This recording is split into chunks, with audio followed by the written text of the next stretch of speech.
Right. Kallus also pointed out that Tcheil's blood is being Shachor KiDyo, black like ink, which is very explicit and not purple. I also recall from hearing a big part of Mordechai Herschel's shiur saying the same in another recording, and he compares it to the ideal color of the Resus tefillin, which is being ink black and not blue or purple. So, do you have any comments on that? Shachor KiDyo, after. The Mishnah says that for black in the tefillin you can't use blue, but he says a pasuk gazach for the Ritzuis you can use blue for the black. Even though the lachem shesina you have to have shachar, but he says when you need the diyoi color, the halachic criteria for diyoi, that's not the halacha of that. The blue doesn't pass that. Okay, so the question is basically the question is what do we do with the Rambam Shachor KiDyo? Exactly. With what of Yeah. So again, if you look at Levush Aaron, again, this is a fair question. It's a very fair question. If you're not satisfied with the answers, look at Levush Aaron. He explains that it gives you pictures of when the Kallus makes fun of it, but I'll talk about it soon. But the place where the murex is a black vein Shachor KiDyo, and also when it's in the vat, it's black like ink. If you don't like that, kol kavod. But I would say two things. First of all, it's very interesting. I never saw it myself. Maybe I should. That when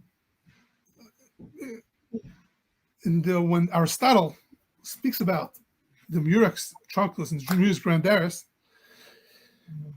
one that makes blue and one that makes red, he says that the place where you take out the murex is black, and the place we take out the brandaris is red. He's clearly referring to when he speaks about black, he's clearly referring to this vein of the black vein and the red vein of the trunculus. And that's where the dye comes from. So more than that, it's Yidua. The big question is, when I speak about this Rambam, the big question is, where did the Rambam get it? Where did the Rambam get it? Shachor KiDyo. Rambam himself is a great source. I trust the Rambam Shachor KiDyo. But there Yehuda, I think, and others say, in order to understand what the person is saying, you have to understand the source from where it's coming from. Kol ha-Torah kula. I'm not a big bucky, Kol Torah kula.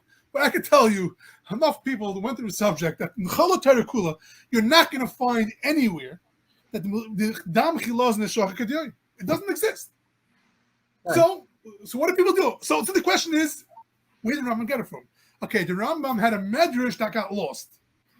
I don't know. I'm not a big mucky Rambam, so I'm not going to. You got to please put down such a basic fact.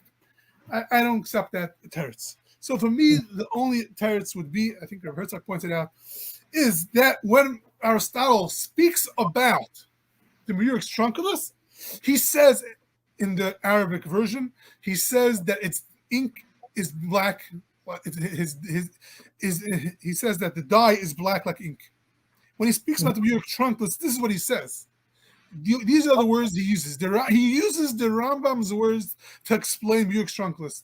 To me, if there's no makar in the Torah, and we know in Hilchos Kiddush HaChodesh, the Rambam says he uses Aristotle, and we know that you don't have to say that.